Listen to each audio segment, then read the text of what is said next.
Good morning class. In today's class I am going to start with the topic autoimmunity. In previous class I have completed what is antibodies and humoral immunity क्या है, cell mediated immunity क्या है और immunization, vaccination ये सब भी हमने previous class में study कर लिया था. In today's class I am going to start with the topic autoimmune.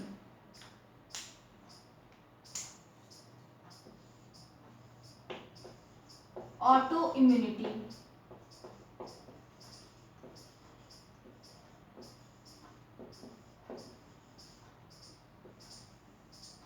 Auto immunity क्या है? जैसे कि हमारे बॉडी पे जब भी किसी वायरस या किसी भी पैथोजन का जब अटैक होता है तो हमारी जो इम्यून सेल्स हैं, B lymphocyte cell, T lymphocyte cell, macrophages, ये सभी क्या करते हैं, उन्हें आइडेंटिफाई करती हैं कि वेदर वो हमारे सेल का है या नहीं. तो ये आइडेंटिफाई करने का काम टी लिम्फोसाइट सेल करते हैं. हर एक सेल की आइडेंटिटी चेक की जाती है कि वो हमारे सेल्स हमारे बॉडी के हैं या नहीं. तो ये फिनोमेना सभी सेल के साथ होता है, हमारी बॉडी के साथ भी होता है, हमारी बॉडी सेल के साथ भी होता है, और जो बाहर से सेल आ रही हैं वो इसलिए उन्हें भी चेक किया जाता है, उनकी आइडेंटिटी भी चेक की जाती है. तो इसमें ऑटो इम्यूनिटी में क्या होता है कि हमारी जो इम्यून सेल्स हैं ये अपने ही सेल्स को क्या डाई करने लग जाती, मारने लग जाती हैं. ये इसका करेक्ट रीज़न नहीं अभी तक पता चला है कि ऐसा क्यों होता है, लेकिन एक हमारी बॉडी की एक प्रोसेस होती है, इम्यून सेल्स का एक वर्क होता है जिसमें ये आइडेंटिफाई करते हैं कि कौन सा हमारा सेल है या नहीं. तो सबसे पहले क्या जो टी एस सेल होते हैं, टी हेल्पर सेल और simply T lympho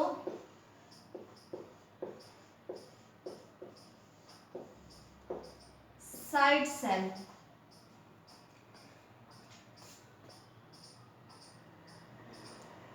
T lymphocyte cell ये क्या करते हैं, डिफ्रेंशिएट करते हैं फॉरेन सेल को और अपनी बॉडी की सेल को. तो ये इनका काम है आइडेंटिफिकेशन,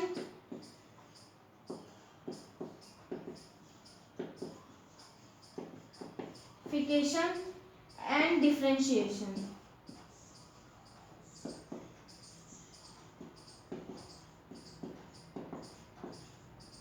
आइडेंटिफिकेशन और डिफ्रेंशिएशन का इनका वर्क होता है.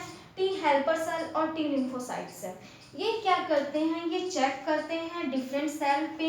ये एक सेल है, यहाँ पे इनकी आईडी प्रेजेंट होती है in the form of MSC. इसे बोला जाता है मेजर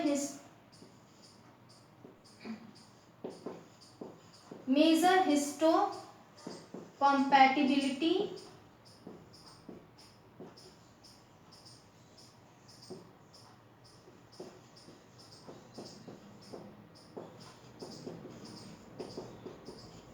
कॉम्प्लेक्स.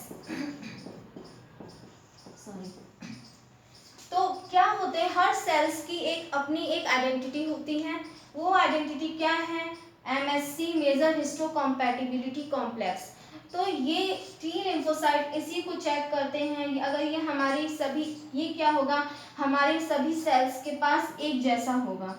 अगर इसमें MSC में कोई चेंज आता है तो वो इसे कैसे ट्रीट करने लगते हैं, फॉरेन पार्टिकल की तरह ट्रीट करने लगते हैं. क्योंकि वायरसेस और अदर पैथोजेंस के पास ये MSC जो होगा वो क्या होगा, चेंज होगा, क्योंकि वो हमारी बॉडी का नहीं बना हुआ है. तो उसकी MSC क्या होते हैं, प्रोटीन होते हैं, और अमीनो एसिड के सीक्वेंस वहाँ पे चेंज होंगे अगर वो हमारी बॉडी का नहीं होगा वो सेल, चाहे वो वायरस हो या बैक्टीरिया या कोई भी पैथोजन. तो ये चेंज मिलता है इन सभी को, टी लिम्फोसाइट्स को वायरसेस में चेंज मिलता है. इससे ये पहचान जाते हैं कि ये हमारे सेल के नहीं हैं, इन्हें ये बाहर के पार्टिकल हैं, फॉरेन पार्टिकल हैं, इन्हें किल किया जाए या बाहर निकाल दिया जाए. ये ऐसा में ये प्रोसेस होती है इम्यूनिटी की. इम्यूनिटी में ऐसा ही होता है. ये अगर पैथोजन है, कोई भी पैथोजेन है तो इसकी एमएससी चेंज होगी। हमारे बॉडी हमारे जो टी एस सेल है वो क्या करते हैं, इनके पास एमएससी रिसेप्टर होते हैं। टी सेल्स के पास एमएससी रिसेप्टर होते हैं। ये एमएससी रिसेप्टर इससे ये रिकॉग्नाइज करते हैं कि एमएससी हमारे सेल्स की है या नहीं। जब रिकॉग्निशन हो जाता है तो अगर हमारे सेल के ये होंगे तो एमएससी ये रिकॉग्नाइज कर पाएंगे, अगर नहीं होंगे तो नहीं कर पाएंगे। तो अगर नहीं है तो ये क्या करेंगे, ये प्लाज्मा सेल्स को इनडायरेक्टली सिग्नल भेजना स्टार्ट करेंगे। प्लाज्मा सेल्स को इन द फॉर्म ऑफ, ये सिग्नल कैसे भेजेंगे, इन the form of interleukin, interferon, interleukin, interferon. अब यहाँ पे ये प्लाज्मा सेल्स पर ये क्या आया, सिग्नल आया, और ये प्लाज्मा सेल्स क्या करेंगे, एंटीबॉडीज बनाना स्टार्ट कर देंगे। ये एंटीबॉडीज इस पैथोजेन पे अटैक कर देंगे, इस पैथोजेन पे अटैक कर देंगे एंटीबॉडीज। तो नॉर्मल फिनोमेना ऐसा होता है इम्यूनिटी का। लेकिन ऑटो इम्यूनिटी में क्या होता है कि जो हमारी टी हेल्पर सेल हैं, टी लिम्फोसाइट सेल हैं, ये क्या करती हैं, अपने ही सेल के एमएससी को रिकॉग्नाइज नहीं कर पाती हैं। हो सकता है कि एमएससी चेंज हो गई हो जेनेटिक इंफॉर्मेशन या जेनेटिक म्यूटेशन के थ्रू, उस पर्टिकुलर सेल की एमएससी हो सकता है कि वो चेंज हो जाए, तो इस वजह से ये उसे डिफ्रेंशिएट नहीं कर पाते हैं कि वो हमारे सेल, हमारी बॉडी के सेल हैं या नहीं, या फॉरेन पार्टिकल हैं या नहीं। इसमें क्या होता है, टी लिम्फोसाइट सेल अपनी ही बॉडी के सेल्स को किल करना स्टार्ट कर देते हैं। ये कैसे होता है और इसका एग्जाम्पल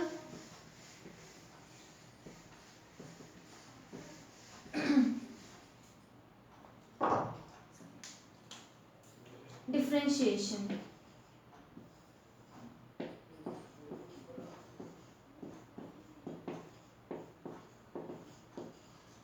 तो ये कैसे हो जाते हैं, ये इनेबल हो जाते हैं, ये डिफ्रेंशिएट नहीं कर पाते हैं बिटवीन किसमें, फॉरेन सेल में और अपने बॉडी के सेल में।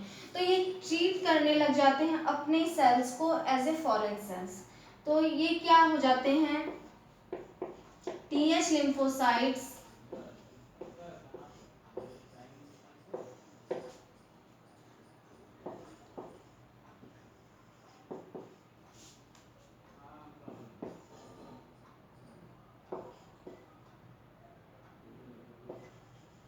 are unable to recognize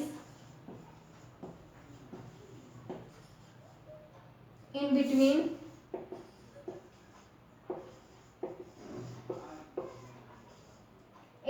किसमें, foreign cell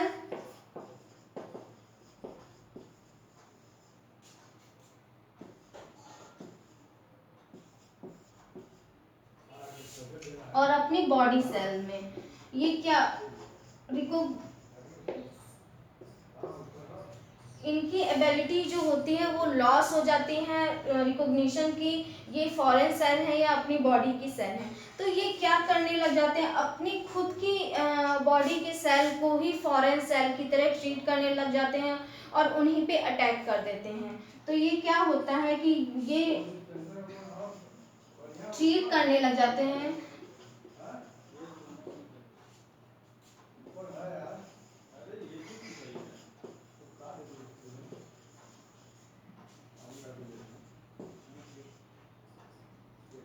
as foreign particle.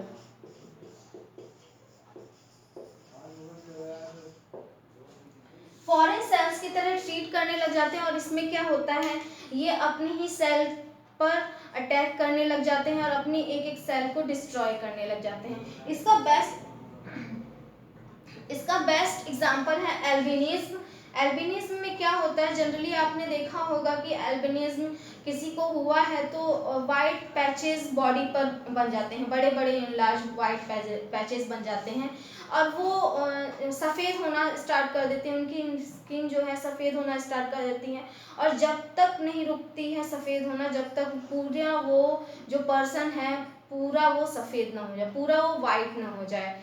तो ये क्या है, एल्बिनिज्म इसे बोला जाता है। इसमें क्या होता है, जो मेलानिन पिगमेंट होता है जिसकी वजह से हमारे बॉडी का कलर या फेयर हो या सांवला हो या कोई भी हमारे बॉडी टोन हो तो ये किसकी वजह से मिलता है, मेलेनिन पिगमेंट की वजह से। और मेलेनिन पिगमेंट ये किस अमाउंट में बन रहे हैं उस पे डिपेंड करता है। अगर हमारे में ज़्यादा मेलेनिन पिगमेंट बन रहा है तो हमारा जो टोन होगा, स्किन टोन होगा, वो थोड़ा सा डार्क होगा, अगर कम बन रहा है तो लाइट होगा। लेकिन जो इसमें एल्बिनिज्म हो जाता है, इसमें क्या होता है कि टी लिम्फोसाइट क्या करती हैं, ये हमारे जो मेलानोसाइट सेल होती हैं उनको रिकॉग्नाइज नहीं कर पाती, उन्हें एज ए फॉरेन पार्टिकल की तरह और फॉरेन सेल की तरह ट्रीट करती हैं, उन्हें वायरस और बैक्टीरिया समझ लेते हैं, ये उन्हें रिकॉग्नाइज नहीं कर पाते हैं, डिफ्रेंशिएट नहीं कर पाते हैं कि ये हमारे सेल्स के हैं या बाहर के सेल्स के हैं, और उन पे अटैक करना स्टार्ट कर देते हैं।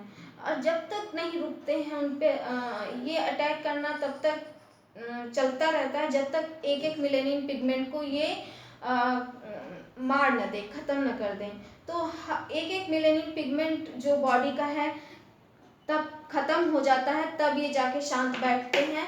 इससे पहले चाहे कितनी भी मेडिसिन कर ली जाए, ये नहीं रुकता है, ये प्रोसेस चलता रहता है, हर एक मेलेनिन सेल्स को किल कर दिया जाता है। तो जिससे क्या हो जाता है कि हमारा जो टोन है, जो एक टोन मिलता है स्किन को मेलेनिन के वजह से, वो टोन ख़त्म हो जाता है और स्किन पूरा जो इंडिविजुअल है वाइट और रेडिश दिखने लग जाता है, क्योंकि ब्लड वेसल्स भी दिखने लग जाते हैं, जिसकी वजह से वो रेडिश कलर स्किन का आ जाता है। तो क्या होता है, इसका बेस्ट एग्जांपल है एल्बिनिज, मोस्ट कॉमनली लोगों को दिखता है। और सेकेंड एग्जांपल है रूमेटॉइड आर्थराइटिस, जिसे गठिया बोला जाता है। गठिया भी क्या होता है, ये इसमें भी जो म्यूकस सेल हैं वो उनको डाई करने लग जाते हैं, और हमारे जो जॉइंट्स होते हैं, ये क्या जॉइंट्स में जब म्यूकस नहीं रहेगा तो इसमें जब हम मोड़ेंगे, घुटनों को मोड़ेंगे या जितने भी जॉइंट्स हैं उनको मोड़ेंगे तो उनमें फ्रिक्शन होने लगता है। तो फॉर एग्जांपल अगर ये जॉइंट्स हैं,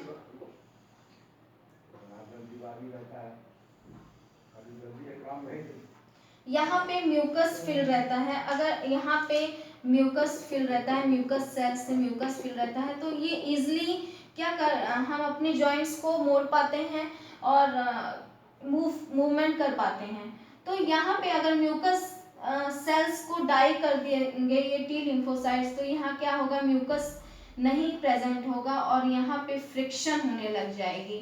और फ्रिक्शन होने की वजह से जब जॉइंट्स में मूव करेंगे तब फ्रिक्शन होगा। फ्रिक्शन होने की वजह से यहाँ पे सोर का फॉर्मेशन हो जाएगा और वुंड का फॉर्मेशन हो जाएगा, जिसकी वजह से बोला जाता है कि दर्द होता है, गठिया में दर्द होता है और वो लोग प्रॉपर जॉइंट्स को मूव नहीं कर पाते हैं। तो ये और रूमेटॉइड आर्थराइटिस और एल्बिनिज दोनों ही जेनेटिक होते हैं, लेकिन ये किस वजह से होता है, जेनेटिक तो है ठीक है, लेकिन इसका एक रीज़न कि ये टी लिम्फोसाइट क्यों नहीं रिकॉग्नाइज कर पाते हैं अपने सेल्स में, और आउटर जो फॉरेन सेल्स को अपने सेल से डिफ्रेंशिएट क्यों नहीं कर पाते हैं, इसका रीज़न अभी तक नहीं पता है। तो यहाँ पे एग्जांपल है एल्बिनिज और रूमेटॉइड आर्थराइटिस।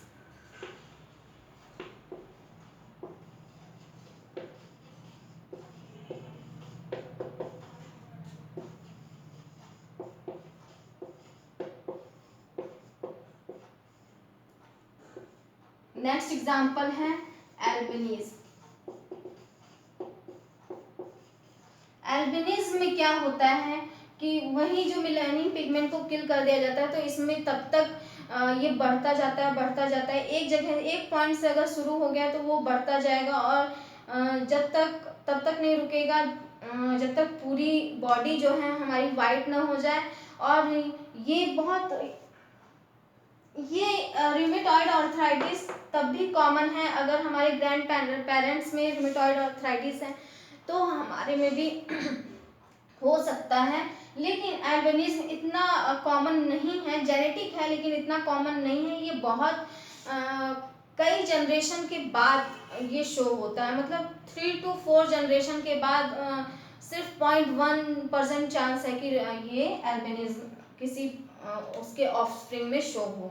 0.1%। लेकिन सबसे ज़्यादा शो होने वाला जो डिजीज़ है वो है rheumatoid arthritis. Now next topic is cancer.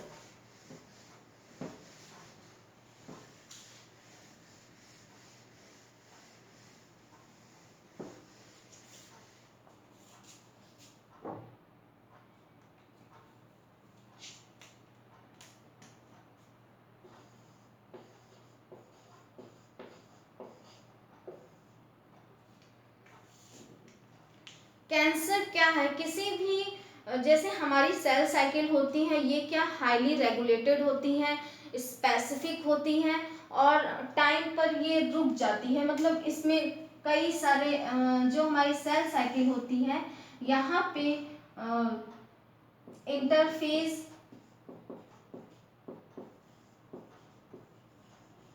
Interphase, G1 phase, S phase,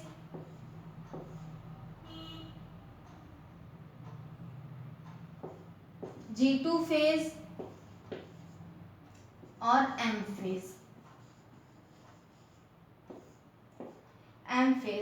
ये क्या हमारी सेल साइकिल को, हमारे सेल को, एक सेल को इन सभी फेज से होकर जाना पड़ता है। इंटरफेज में G1 फेज में आते हैं, ग्रोथ फेज है। S फेज में डीएनए रिप्लिकेशन होता है। G2 फेज में फिर से ग्रोथ फेज है और यहाँ फाइनली M फेज में एक सेल डिवाइड होके दो सेल का फॉर्मेशन करता है। 2 सेल्स के फॉर्मेशन होते हैं। जब भी हमें वुंड होता है, वुंड हो जाता है या कोई भी हमें चोट लग गई तो वहाँ की अगर कुछ सेल क्या हो जाएंगी, डिस्ट्रॉय हो गई हैं। अगर वहाँ की कुछ सेल्स डिस्ट्रॉय हो गई हैं तो कैसे ये फिल होंगी? By mitosis division, M phase के थ्रू। फिर वहाँ के जो आसपास की सेल हैं वो डिफ्रेंशिएट करना स्टार्ट कर जाएंगी, प्रोलिफरेट करना स्टार्ट हो जाएंगी, डिफ्रेंशिएशन होने लग जाएगा और एक सेल से 2 सेल्स का फॉर्मेशन यहाँ पे होने लग जाएगा। जनरली ये देखा गया है 2 सेल्स का, फिर 2 से 4। ये तब तक माइटोसिस होता है जब तक वो वुंड पूरा भर न जाए, जब तक नॉर्मल ना हो जाए तब तक ये होता रहता है। इसके बाद जैसे ही वुंड पूरा भर जाता है या वहाँ पूरी सेल्स आ जाती हैं तब ये ग्रोथ जो है, सेल डिवीजन वहीं पे, माइटोसिस डिवीजन वहीं पे स्टॉप हो जाता है। तो ये नॉर्मल सेल में होता है। लेकिन कैंसर सेल में क्या होता है कि यहाँ पे कोई भी सेल, जो कैंसर सेल है वो क्या करती है, डिवीजन करते जाती है, सेल डिवीजन करते जाती है। उसमें इंटरफेज खत्म हो जाता है, G1 फेज खत्म हो जाता है, G2 फेज खत्म हो जाता है। सिर्फ कितनी फेज रहती हैं? S फेज रहता है और M फेज। मतलब डीएनए रिप्लिकेट करता है और फिर 2 सेल्स माइटोसिस डिवीजन के थ्रू 2 सेल में डिवाइड हो जाता है एक सेल। तो नॉर्मल सेल में तो ये सभी सेल साइकिल के थ्रू एक रेगुलेट होते हैं, फेजेस के थ्रू रेगुलेट होते हैं। लेकिन कैंसर सेल्स की में क्या होता है, ये सभी सेल G1 इंटरफेज G2 ये खत्म हो जाते हैं। सिर्फ बचता है सिंथेसिस फेज और M फेज, जिसमें माइटोसिस डिवीजन होता है और S फेज में डीएनए रिप्लिकेशन होता है। तो सिर्फ इनका कैंसर सेल का क्या काम रहता है? प्रोलिफरेशन, बस प्रोलिफरेट होती रहती हैं, बनती रहती हैं। तो इससे क्या होता है, एक कलेक्टिवली सेल का मास इकट्ठा हो जाता है, सेल मास इकट्ठा हो जाता है। इसे क्या बोला जाता है? सेल मास, ये इकट्ठा हो जाता है। अब क्योंकि इसके अगल बगल तो नॉर्मल सेल हैं, ये क्या करेंगे कि नॉर्मल सेल हैं जो हैं उन्हें भी डैमेज करना स्टार्ट करने लग जाएंगे। यहाँ पे नॉर्मल सेल हैं, इन्हें डैमेज, अब ये भी प्रोलिफरेट होगी इसके ऊपर और ये कैंसर सेल है ये भी प्रोलिफरेट होगी और ये क्या नॉर्मल सेल को भी कवर कर लेंगे, उसको भी डैमेज करना स्टार्ट कर देंगे। तो कैंसर सेल में यही होता है। सेल साइकिल क्या हो जाती है, जो एक स्पेसिफिक होती है सेल साइकिल और रेगुलेशन होता है, वो दोनों ही सेल साइकिल का खत्म हो जाता है।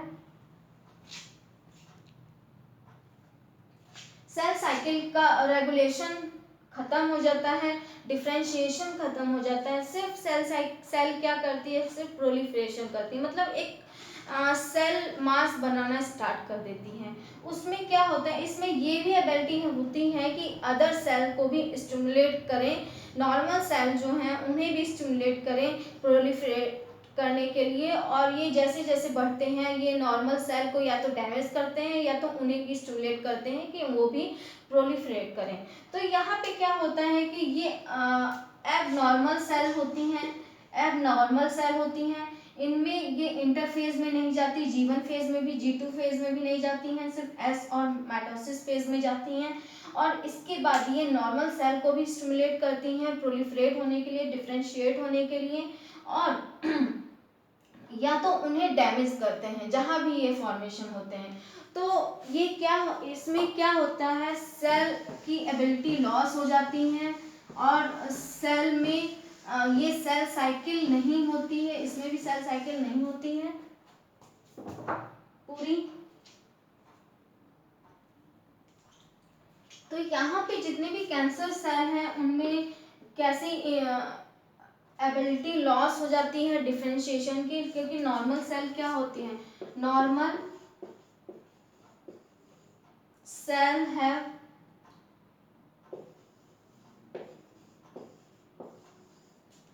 यहाँ पे नॉर्मल सेल में कंट्रोल डिफरेंशिएशन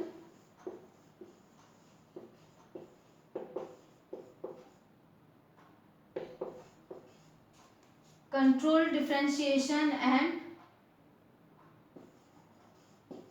regulation।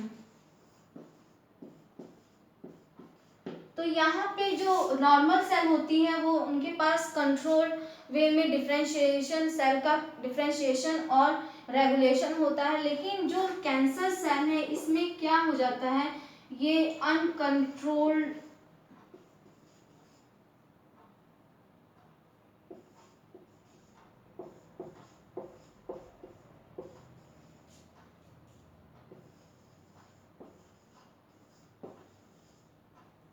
अनकंट्रोल्ड वे में सेल साइकिल होना स्टार्ट हो जाती है,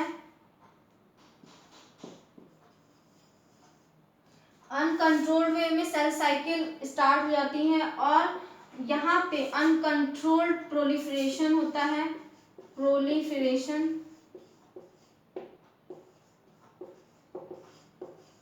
प्रोलिफरेशन होता है। इसके बाद सेल की प्रॉपर्टी होती है कि उनके पास कांटेक्ट इनहिबिशन सिस्टम होता है, दैट मीन्स कि अगर कोई यहाँ पे कोई सेल है और यहाँ इतने जगह पे वुंड का फॉर्मेशन हुआ है और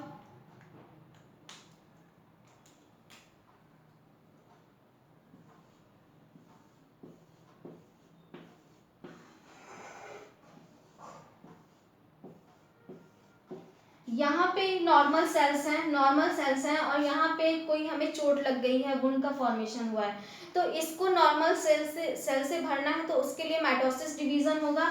ये सेल अगल बगल की सेल डिवाइड करना स्टार्ट हो जाएंगी, तो ये डिवाइड करके दो सेल्स का फॉर्मेशन करेंगी, और ये अब इसमें डिवीजन नहीं हो पाएगा, क्योंकि ये दोनों साइड से क्या है, कांटेक्ट, मतलब एक दूसरे को टच कर रही हैं, तो ये सेल यहाँ इस तरफ से और इस तरफ से डिवाइड नहीं करेगी, ये इनका डिवीजन किधर होगा, इस तरफ होगा, जिस तरफ से खाली होगी, तो ये फर्दर यहाँ से डिवाइड करेंगी, ये यहाँ से डिवाइड हो जाएगा, यहाँ से ये, अब ये भी इधर से इधर डिवाइड नहीं करेंगे क्योंकि कांटेक्ट में आ गए हैं, मतलब वहां पे स्पेस नहीं है।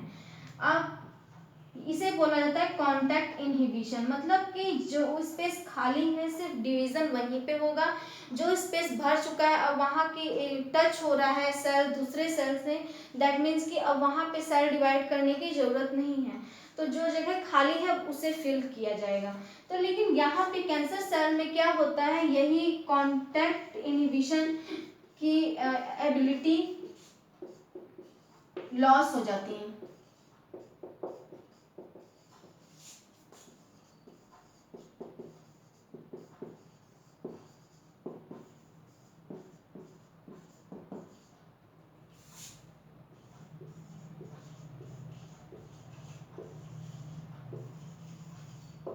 कैंसरस सेल में क्या होता है कि कांटेक्ट इनहिबिशन जो एबिलिटी होती है वो क्या होती है, लॉस हो जाती है।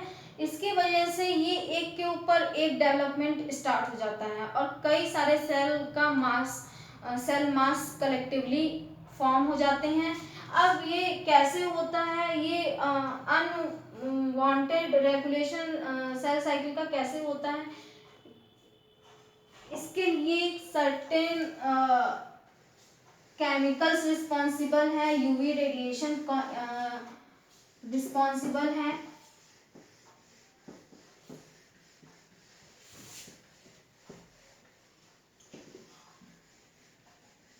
इससे पहले कैंसर कितने टाइप के होते हैं, टाइप पर डिस्कस कर लेते हैं। कैंसर 2 टाइप के होते हैं। ये 2 टाइप क्या हैं,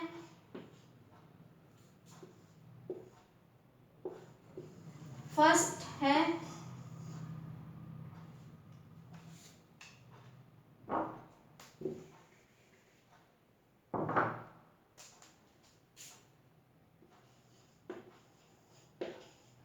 बिनाइन ट्यूमर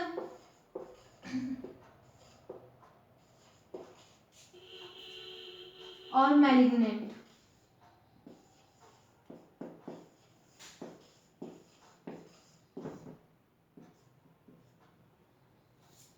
मैलिग्नेंट ट्यूमर, ये बिनाइन ट्यूमर क्या है और मैलिग्नेंट ट्यूमर क्या है, ये दोनों ही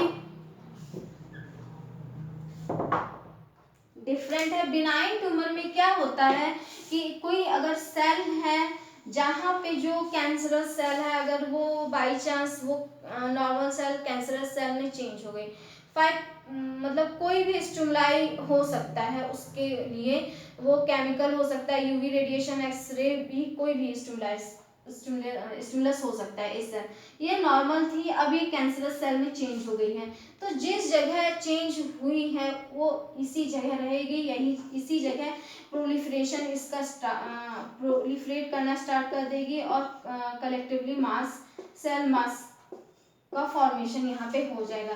लेकिन क्या होगा, ये जगह इसकी फिक्स रहेगी, यहाँ से ये हिलेगी नहीं। तो बिनाइन ट्यूमर में क्या होता है, ये जहाँ पे कैंसर का ट्यूमर का फॉर्मेशन हुआ है, जो सेल कैंसरस सेल में चेंज हुई है वो वहीं पे फिक्स रहेगी, वो यहाँ से कहीं और नहीं जाएगी। लेकिन मैलिग्नेंट ट्यूमर का क्या होता है, यहाँ पे मेटास्टेसिस प्रोसेस होता है।